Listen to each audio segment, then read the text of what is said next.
Hello, everyone. This is another Freedom to Feel conversation, and my guest today is the lovely Chris Janssen.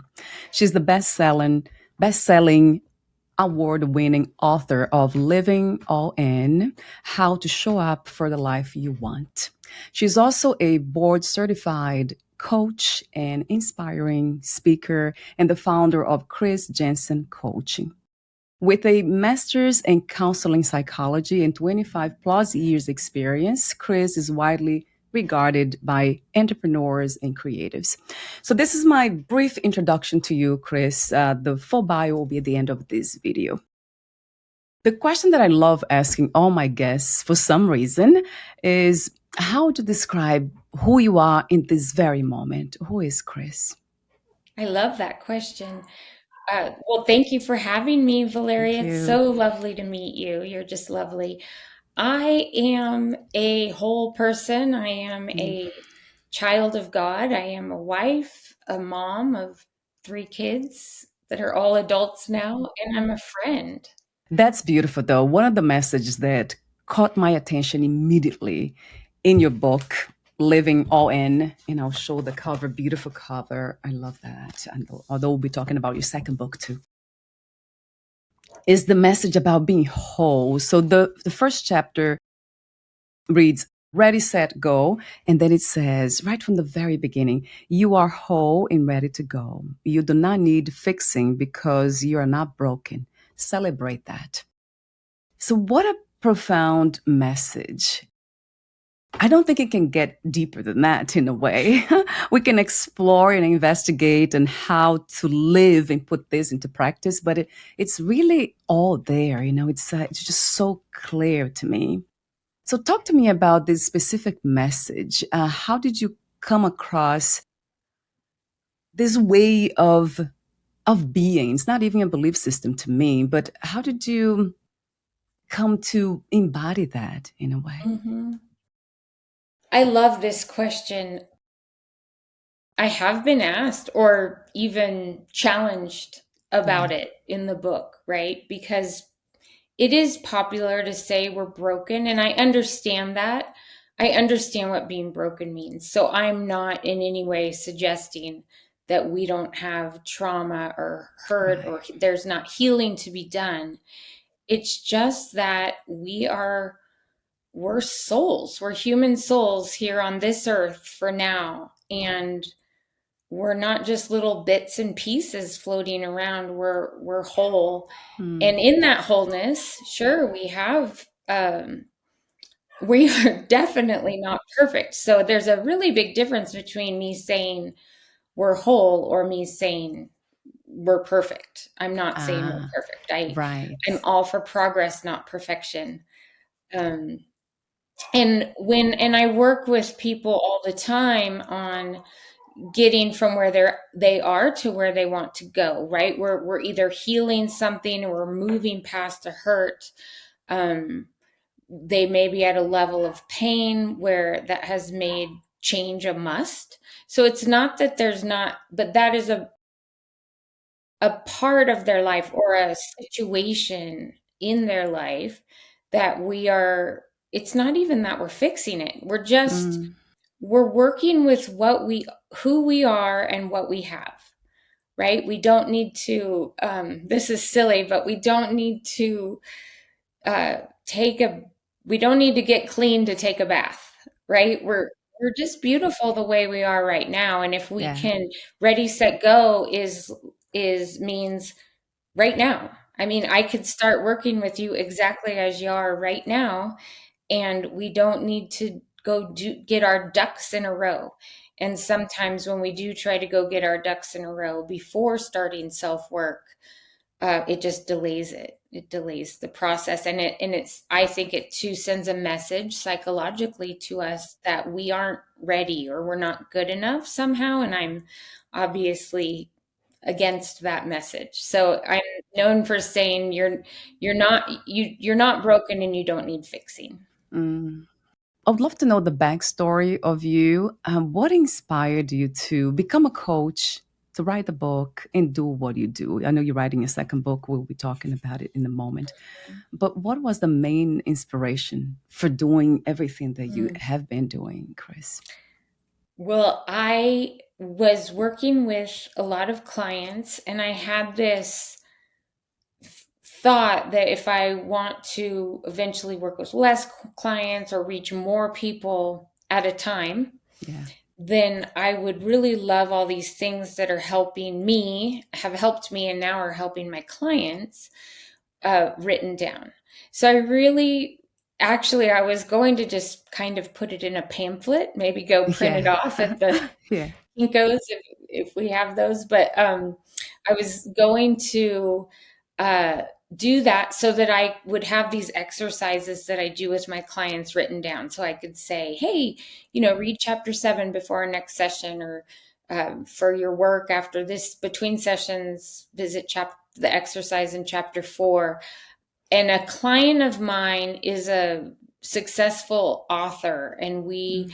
I said, can you put this in your little software program and put it in a form for my clients? And when she read it, she said, I think you should get an editor and make it a real book. And so Mm. that's what I did. So then I took another year with an editor, which was so fun for me.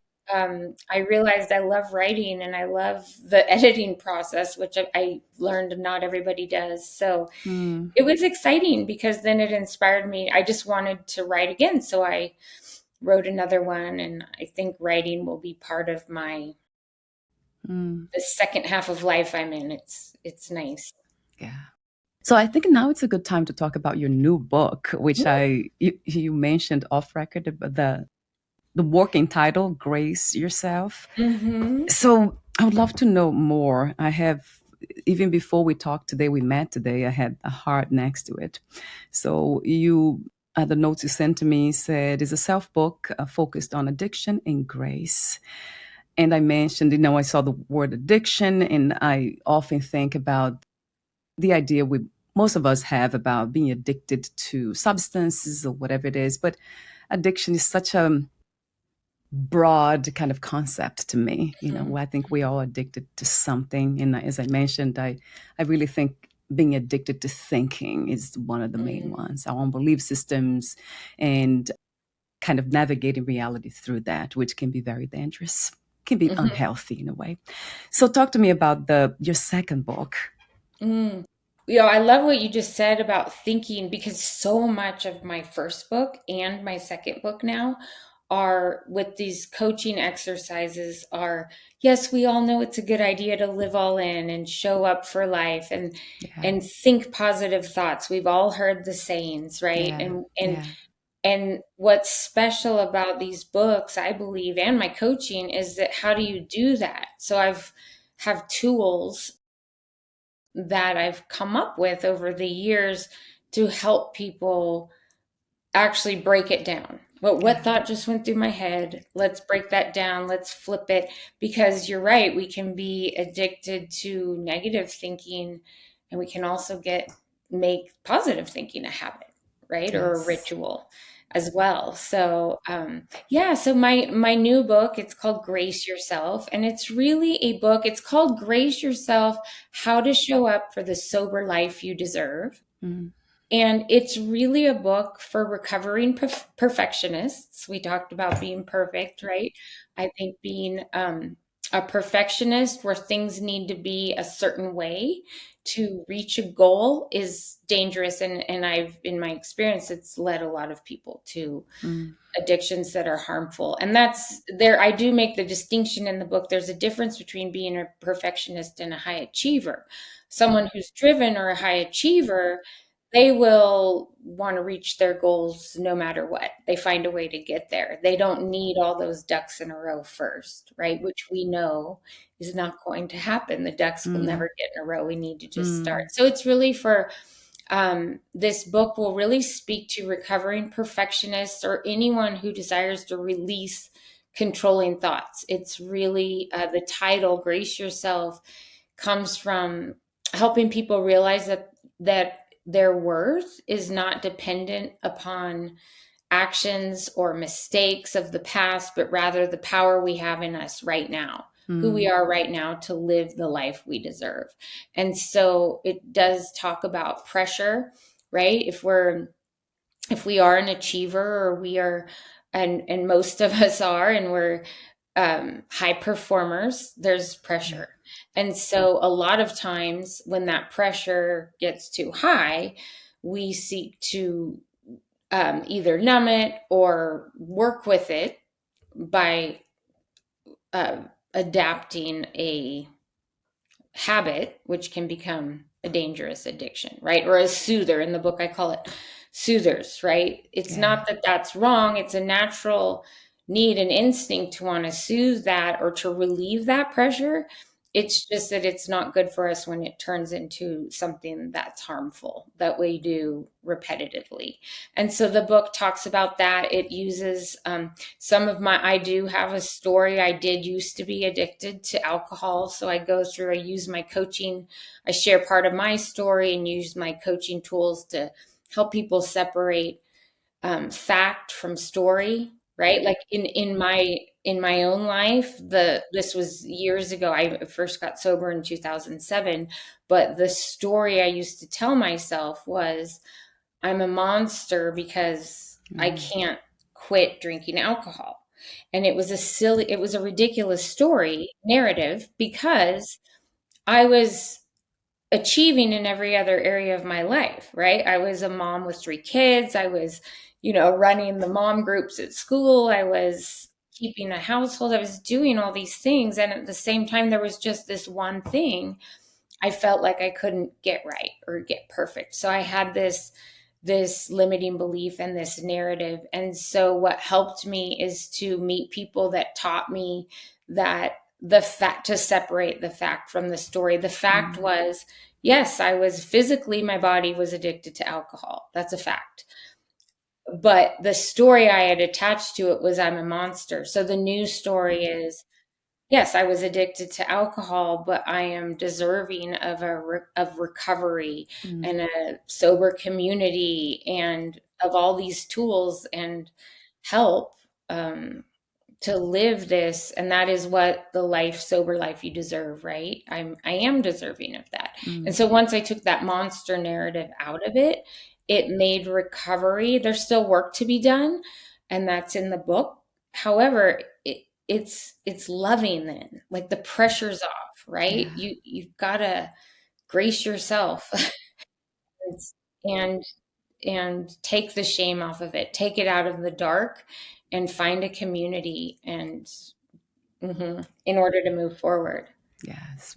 So regarding Write Your Story, that's chapter 4 in the book, Living All In. And there you say something too that caught my attention. You said, you get to choose whether you tell a story that exhausts you or one that energizes you.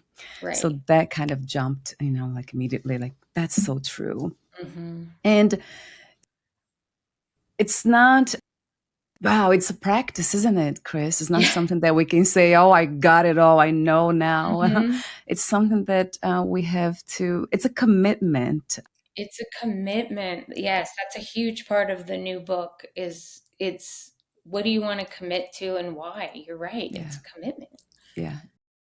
I think it's simple. A lot of people say that, a lot of these concepts about how to live this wonderful life. It's actually very simple when you think about it. Like the idea, I'm already whole, I'm already what I'm looking for. That sounds so simple to me. And I do keep that as a mantra anyway for that reason.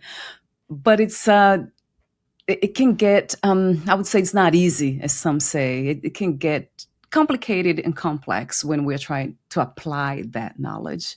And that's when I think it takes also skills, and that's what you're offering. In a book, you do talk about also chapter 4, Write Your Story, how to do that. Because a lot of people, they want to know step by step. And you have that. You have 4 steps. It's a 4-step process. Yeah. So this is in chapter, in the book, it starts on page 23, the chapter called Write Your Story. Yeah. And I, by the way, love what you said about it being so simple. I just think we can really complicate things because we Yeah. are intelligent beings, right? And Yes. so I am always reminding clients, this is simple. Don't complicate it. Like kiss, keep it simple, silly. Right. And it is like, I do use the metaphor, it is like our emotional mastery is like a muscle at the gym. I can't go to the gym, do weights one day and come out with Yeah. great biceps. I have to go back the next day and keep conditioning it. So a lot of these really simple concepts for self-help do take repetition and conditioning, and we do that. And so that really plays into this write your story chapter, because I say in here, be very patient with yourself, grace yourself, because it took a long, if you have a negative story that's not serving you, an exhausting story, it took a long time for your brain to write that narrative. So be patient.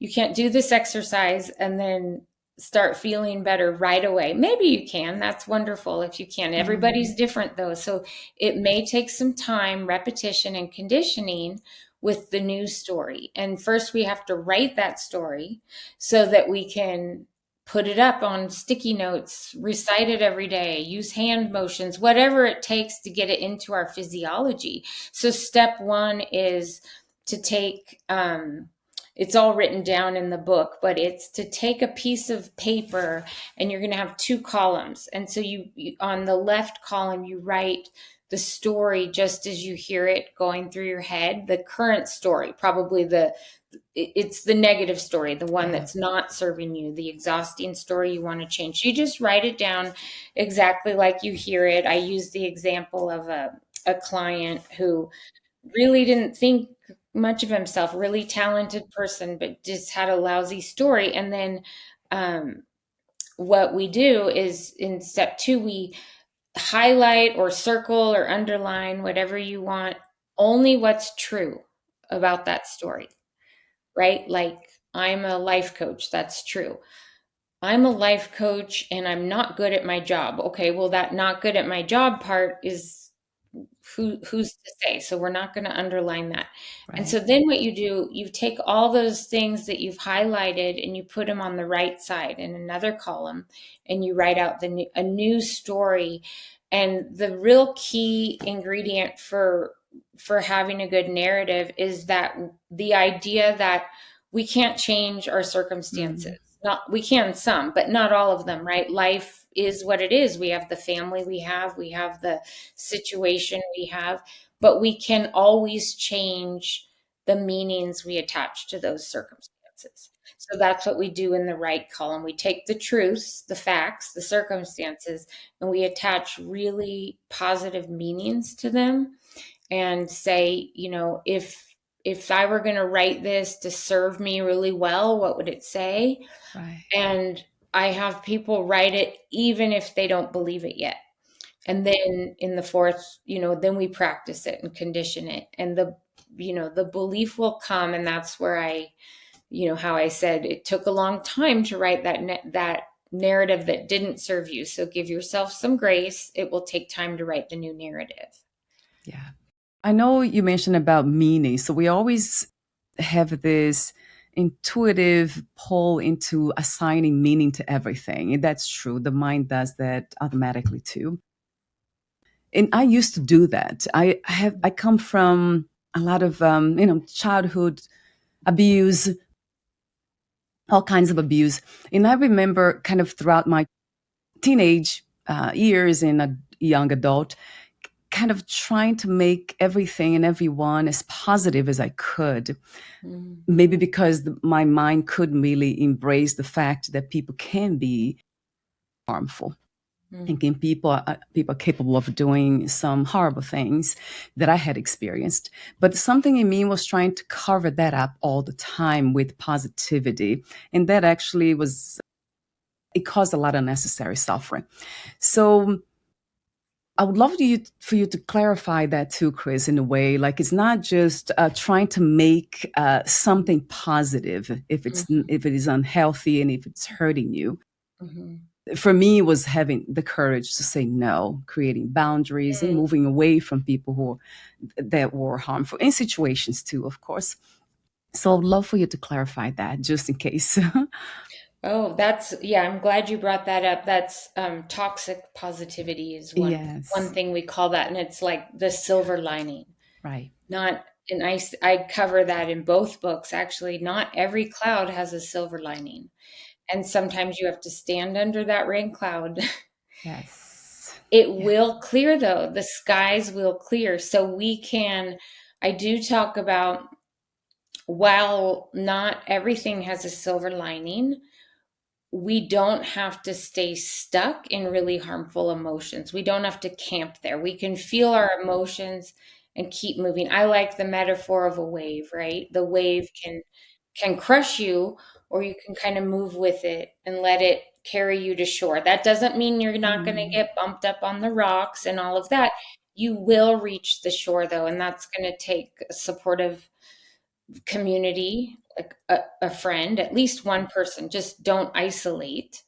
And that's going to take being honest, and it's going to take writing a good narrative, even though you don't believe it yet, like making sure that you're not attaching a story that doesn't serve you to the circumstance. right. Right. So if there's childhood trauma, that's a fact. That happened. We can't just smooth over that. We need to write that down in the left and the right column as the fact. And then we Yes. can attach the meanings that we feel we're meant to attach to that as we move forward. Right. Yeah. Thank you for that clarification. Yes, has been my Hmm. own experience. So I always am very careful around those things. Mm. Even these days, that's one of my practice. That's how interesting it is, and how let's say it's almost like ingrained. The word would be how deep it is. These belief systems, or Yeah. that I used to believe that everybody, people had to be good. That could not be something true. That people were capable of doing horrible things. Your own parents and all that. So I had to kind of remove that belief system, but it's still here somehow. So with Mm. that big picture, kind of helps me to kind of Mm. have this a healthier view of the world. It doesn't go one way or another. It kind of stays in between. Mm. So it's a lot more balanced in a way. There's a rhythm to it. And I like that you said, I do think it is important to not make ourselves wrong if we did used to think of something a certain way, because we need to Uh, realize that was a survival mechanism that maybe saved you, oh yeah. right? To think Yes. everybody was good. And it's just that once we grow, and once we know differently, we are able to change the story. It doesn't Mm. make the past story wrong though. Yeah, I love to hear that too. Yes, it was definitely a survival mechanism, right? Mm-hmm. Emotionally, psychologically, emotionally, and physically. Yes. So, yes. Yes, for sure. So, the other topic, chapter 5, speak good magic. So, Mm-hmm. that also, it's a beautiful message, isn't it? I love the idea that we can use, I know, powerful, beautiful words to express ourselves in this reality. And I noticed just a few minutes ago, you used the acronym KISS, that a lot of people say, keep it simple. And Right. then you Keep it didn't use simple, that word, silly. Yeah. silly. You didn't use the Some word that I people, had. yeah, right. Some people use Yeah. the other word. So here we are, being the living message, even before we talked about that. So, yeah, that's interesting to see. I wonder if that also goes for thinking, Chris. So it's not just the spoken words, but also the way paying attention to our thoughts, right? Would you Mhm. say both, or only when we express thinking? Right. So when I talk about speak good magic, I point out that it is the words coming out our mouth and going through our head. So it's our self-talk also. Yes. So it is Right? both. Yeah. That we want to pay attention to. And I love to use feelings as action signals, because so much goes through Yeah. my head, at least subconsciously, right? So feelings are a great indicator of what just went through my head. If I feel a way I don't want to feel, I can stop. The feeling's not wrong, celebrate the awareness, and then ask myself, what just went through my head? It's always something that I'm going to want to flip to something better, Right. right? So, wow. I interview a lot of people and I'm in touch with a lot of people who talk about intuition. And Mm, intuition has to do with the way, where you feel in the body. So it's all about that. Going back, it goes back to feelings. But I don't think they are the same, right, Chris? Feelings and emotions. It's a question that I used to ask because there is a difference between sensations and then again, thinking, the way we interpret reality, even the way we're interpreting the sensations, we can use a story for that. We can use stories for everything. mhm. So, how do we go about when it comes to that? Because most people, they ask, it's something that they live by. Trust your feelings. You probably heard about that before. Mm, We've got to trust our own gut, our own feelings. mhm, So I know you have the four F's, right? The feel mhm, it, find it, fact check it, and then frame it. I would mhm. love to hear more about this, just to understand better Yeah. myself. Yeah, this is a good topic. The right, personally, I don't think I should follow every feeling. Mm, Right. Like yeah. a good example is fear. Oh, yeah. There's a lot of fears. There's a lot of fear, and I liked you just made that distinction Mm, between and did you say intuition or instinct and a feeling? Yeah, maybe that's a good way to do yeah. it, because Yeah. there's a lot of fear that's false. And then, like, I live in Colorado part of the time, and I happen to be scared of bears. I don't even see Yeah. bears a lot, but it's just, I don't know, it's just childhood fear. So we'd go hiking a lot, and I always carry a whistle, and I'm just afraid of bears. And I don't think that's a false fear. I think I should be afraid of bears, Right. Right. right? Or so I there is a lot of curiosity we need to have. And one of my favorite questions is that true? Right? So if I'm my body is feeling a certain way on a hike, maybe I should pay attention to it. Is that true? Well, yeah, there could be a bear around the corner. If I'm feeling scared of coming on your podcast or something, if I'm in a debilitating fear that's not serving me, then I need to go through these questions and say, is that true? Am I going to die if this happens? Right? If it's a bear, maybe, but if it's something else, no. So you do have to discern between what is a natural instinct and what is words going through your brain that are indicators that you want to go, is that true? And flip them if they're not serving you. So I use this framework I Mm, came up with to do that, called the 4 F's. Again, super simple. It's feel it, find it, fact check it, frame it. So when you feel a way you don't want to feel, you stop and get curious. What just went through my head or out my mouth? And you'll be able to find it. So celebrate your awareness.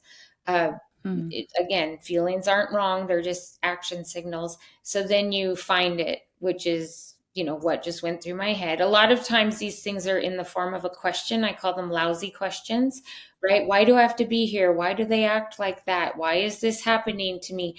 Those are all really lousy questions. And when we ask them, even subconsciously, our brain will answer the question, whether we're ah, aware of it or not. I mean, the answer will be lousy. So then you fact check it. That's where you go, is that true? Right? Does this person always act this way? Is this really happening to me? What if it's happening for me? You're going to fact check it. And then that is the framing it. You frame it or reframe it to something that serves you if it's not serving you. yes. Yeah.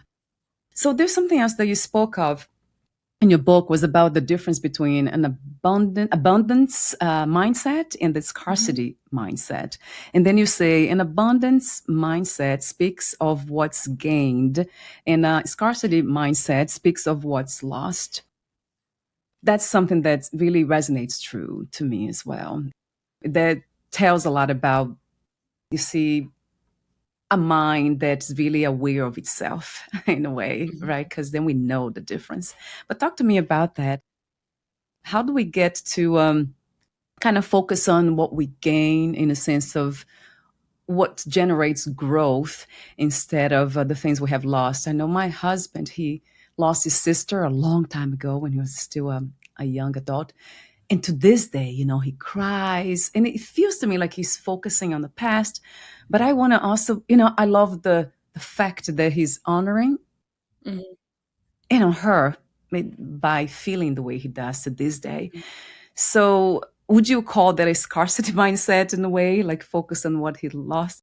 No, I wouldn't. Again, this is a really simple one, and this goes back to the language, the speak good magic, and the words we use. So Yeah. simply speaking, writing, or thinking in terms of what's gained. Like if I want to, well, I just wrote this book about recovery, right? So if I want to, instead of saying the words quit drinking, I might say Mm, gain sobriety or gain freedom or gain clarity, because your brain, our brain, is listening to every word that comes out my mouth or goes through this thing up here. And so wow. it's just another little hack just to help. I think um, it's a beautiful thing to take time and grieve and cry and honor the things that we've lost. Definitely not toxic positivity. Don't pretend it didn't happen. And you touched on this a few minutes back about people being stuck. And there, I do think there's a difference between natural pain and emotional misery. You called it suffering, Mm, right? And a lot of people call it suffering, but it's so while if your husband's grieving, right? Like I don't know all the details of the situation, but that sounds like natural pain, and I even have people schedule your grieving sometimes. Like say mm, for this hour, I'm just gonna be all in on grief and crying and whatever. And then you don't just turn it on and off like a light switch. Of course it's always with us, yeah. um but have a time we can schedule to really be in on that natural pain. When we camp there and never move from that space, then we're stuck in emotional misery and Yes. suffering, and we all see what happens. That's not serving the person that passed away. It's not serving us. It's not serving the people around us. It's not the best, in my opinion, that's not the best way to honor Yeah. another person if we're talking about loss. But just on smaller things, like I even have clients that'll say, instead of losing weight, I'm going to gain Huh? lightness. Just these Ah, tiny little yeah. Mm. language hacks that can help move us in the direction we want to go. Yes. That's beautiful. Yes. Yeah. Thank you for clarifying that too. Mhm. Yes. Yeah. It's being present to what is natural, right? Not ignoring what is happening, but not also not being there, living from that space all the Mhm. time. My, right. My mom and dad are still living and we're close. And I was talking to my mom Mm. yesterday, and she's speaking with some women, and I heard the greatest thing. She said her friend told her, when you're celebrating getting older and we're talking, it's a birthday Mm. party, right? Yeah. Yeah. Don't ask somebody, how old are you? Say, how many years have you lived? Ah, And that's yes. that's abundant. That's the best example of abundant mindset. Mm. Another thing that I wanted to ask you, Chris, about I know you have a master's degree in counseling psychology. Yes. Mhm. So you could actually be doing that work of a psychologist, seeing people as clients, taking care of their psychological issues, but you're doing coaching. So what is the main difference? Mm, How, yeah, I would love to know the approaches. Like, what do you see as the main difference between counseling and coaching? yeah. In a nutshell, coaching's about what works, not what Mm, hasn't worked in the past. And then there's also a third thing, consultant. Some people ask me, are Yeah. because I am actually a trained business coach as well. And so I do say that's very different than a consultant. If I'm a consultant and I'm coming to consult you on doing your podcast, well, I should be an expert at podcasting, right? Because you're Right. going to want help with that. I'm going to be telling you or giving advice. Coaching is client centered. So we don't tell, we ask questions. And I really need to know very little about the person's job or situation, because the idea is it's 80% psychology and 20% mechanics. Like you're the Ah, expert at podcasting or whatever it is that someone would be asking me about, and then I'd be the expert at the psychology of that. So yeah, it's exciting how coaching's really taken off. oh I yeah. I love that there's more and more programs, so people aren't just saying I'm a coach and not getting trained for it. But I decided not to go into counseling, and then I learned about coaching. It wasn't on the scene when I was getting my master's, so when it came on the scene, I got really excited, hired a coach, got coached, loved coaching, then went back to school and got my coaching's credential. Yeah. And what's exciting is there are a lot of, in my program, there are counselors and therapists adding on a coaching certificate so that it's just another level of helping their clients. So, I also do tell people if you're really looking for deep healing, maybe therapy is better. We go over all that in the first session, right? And some people do both, a therapist and talk to me. But if you just want to, if you not just, but if you want to move forward, or you're looking for change, or maybe there's a level of pain that's made change a must, coaching's really going to help. It's all about moving forward from where you're at right now. Yes. I love the coaching. I remember having the experience. I mean, I'm around a lot of coaches and psychologists too, but I remember hiring a coach in New York when I was doing the fitness thing, a competition, and she made a huge difference. I could not believe, I thought I knew it all about fitness and I would, win the competition without her, but I wouldn't have won without her. So that she made a huge difference. So thank you for the work you do. It makes a huge difference, I have to say, from my own perspective, not just the fitness coaching, but I have done all different kinds of coaching. I have been a client of many people, and it's just incredible, incredible. I mean, it's just, I cannot say enough. It's like having not just a best friend, but it's almost like an angel guide, a spiritual guide, I have to say too. Yes, I need my coach. Yeah, Yeah. I agree. Isn't it?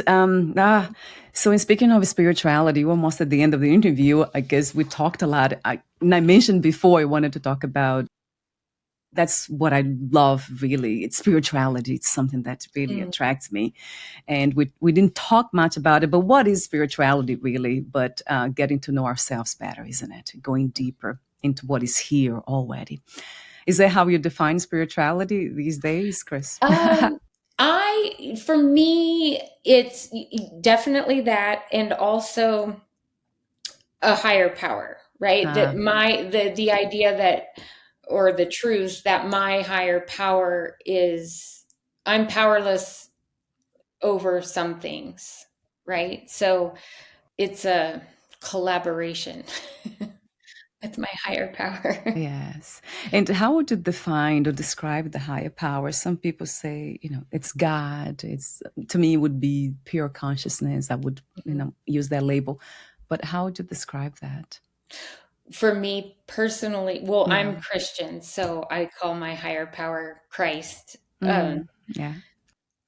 But yeah, I'm not a Christian coach. I have many clients with different higher powers, Mm. and it doesn't change the way we work together, because it does change that they have a higher power, because the work, I just don't think self-work is meant, I just don't think the ego is meant to take all Mm, this on and do it by ourselves, right? And so yes. there we you'll see in the book, I mean, most of my tools incorporate faith in a higher power. It doesn't, again, it doesn't, it's whatever that client's higher power is, we're going to do some leaning on that higher power and some tapping into that. Yeah. And that's what you're talking about. You talk about in chapter 17, get excited about what's to come. So the message there is very profound too. When you say life down here isn't all there is, the best is yet to come. The idea of waiting for something beyond this, like heaven, it's not really something that I tend to believe in or hold on to, because even that I don't want to hold on to, that there's something better than this. But because this, whatever we call heaven, that idea, it's already here. I think it's possible to, I think it's a feeling in the body too, the body mind. It can be here now. It really feels that way. Mhm. I don't know if Mhm. you have that understanding, because I know Christians, they usually think about heaven after we die, we go to a much better place. Right. We also believe, we talk about the kingdom of heaven and the kingdom of God, and we do say it is here now and yet to come. Oh yeah, it's all of it. Ah, Right? Yeah. I yes. think something has to change, because we know people, our physical bodies do die at some point. We don't know, don't have all the answers for after that. But I do think surrender, you talked about surrender, surrendering to a higher power is, um, well, you said it. To me, I said it in the book, actually, in the Living All In. I said, to me, surrender is not a laying down, it's a standing up. Mm, It's a commitment, and it's a ironic, it's the surrendering is what brings the freedom. yes. So we're almost at the end, guys. I could talk forever about these things, but another chapter that caught my attention was chapter 18. You talk about believe you have everything. So that's the Mm, title, and then you say you have everything you need to live all in. So the way you start the book and you end, it's just so it's very straight to the point. So mm, it's not. I know there are so many practices, so many ways of living that, living all in. But the message, it's so clear to me. I mean, you're very clear. The beginning, the end, you close it in a perfect way, I have to say. And then chapter 9, practice grace. I love that too. I guess this word grace, there's something about it. It always calls my attention when I see it, or listen to it. Grace. And then chapter 9 resonated because of my traumatic experience in the past. Move past your past. So that was like a message direct to me, or the old me. So, gosh, there's so much to talk about still, but not enough time. Is there well, I'll anything that just come back, we'll do it again. that'll be fun? That'll be fun, Chris. But is there anything that you left unsaid for today's conversation that you wanted to? um well, thank you. I think you're just a beautiful soul, and Thank it's you. just, I can feel the love coming through the camera, and Ah, so it's really, I feel the same really way. blessed me by being able to get to know you and to talk to you. Um, for the new book, I'll Yes. just say March 18th is the launch date, and we've got a lot of fun uh, offers if you Yes. go hit the pre-order button. So things that won't be available after March 18th, like I'm going to do, I'll have a master class available, video courses, and a workbook that Yes. you'll still be able to get those on my website. But if you pre-order, you just get those thrown in, and then you get to be part of the Grace Yourself community, and all of that will, if you go to chrisjansencoaching.com, that's my website. um It'll, then it's chrisjansencoaching.com /book /grace yourself, but it'll be very obvious when you go there. If you pre-order, you will be able to get all these things. So I'm excited. I'm excited to meet even more wonderful people like you through the book launch. And yeah, just thank you very much for having me on your podcast. Thank you, Chris. And congratulations on your new book as well. I Thank mean, you. I love the first one. And I didn't ask about the cover. I love the cover. I said that so many times. What was the inspiration for the cover, Chris? Oh, that's a great question. Yeah, I love it too. Oh, it's beautiful. I just love color. It's exploding with color. I love Yeah. simplicity and bright colors. And so the idea that it's a lot of different emotions. There's the red and the peaceful and the calm and Yeah. the friendly and the soft and the bold. And it's in us, right? It's, Yes, that's and it. so, Yeah. Beautifully said. Maybe that's why it really kind of resonated, yeah, with me. mhm. My heart open. I'll have it here exposed. I usually expose the covers that I really love for some reason. The body mind kind of is attracted to, so I'll have that here too.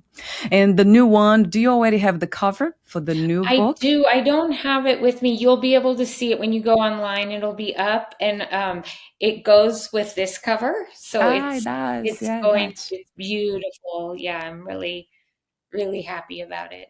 Yeah, congratulations again. Thank you so much Thank for you. being you. I love your presence too. It's so open, it's truthful, it's beautiful. There's so much to say about your presence. And you see a lot of, like I said, it's not just delivering messages, but living, being that message. And that's what I felt. So thank you again. And before we say goodbye for today, again, your website, chrisjansencoaching.com. I'll have you on the podcast notes. And I have a question here for you. I have so many questions at the end, but I have to ask you this one. What 3 experiences you wish everyone to have before they die, before they lose the body? Oh gosh, you're gonna throw that on me. To love and be loved. Yeah. That yeah, you're gonna make me cry. That's yeah, to love and be loved, to have the privilege of loving people and growing in a community. Yeah. Wow. That's like a 3, 1 in 3, right? That Mhm, covers everything. Yeah, mhm. it really does. Loving, to love and be loved. What's yours? What's your answer to that? Wow. I hear that a lot, love a lot. To me, it has been so many things, but now has evolved to one thing that in a way covers everything else. It would be truth. So I never ask for when I'm going through challenging moments, I always ask for truth. Show me the truth. What am I here to see? So, because that would open the door to love, freedom, peace, and all that. Truth to me opens the door to everything. Mhm, So I always ask for truth. But of course, love is part of it. And mhm. that's definitely there. So thank you so much again for your presence. And we'll be in touch again, Chris. Thank Take you, good care of your Belinda. beautiful self. Bye for now. You too.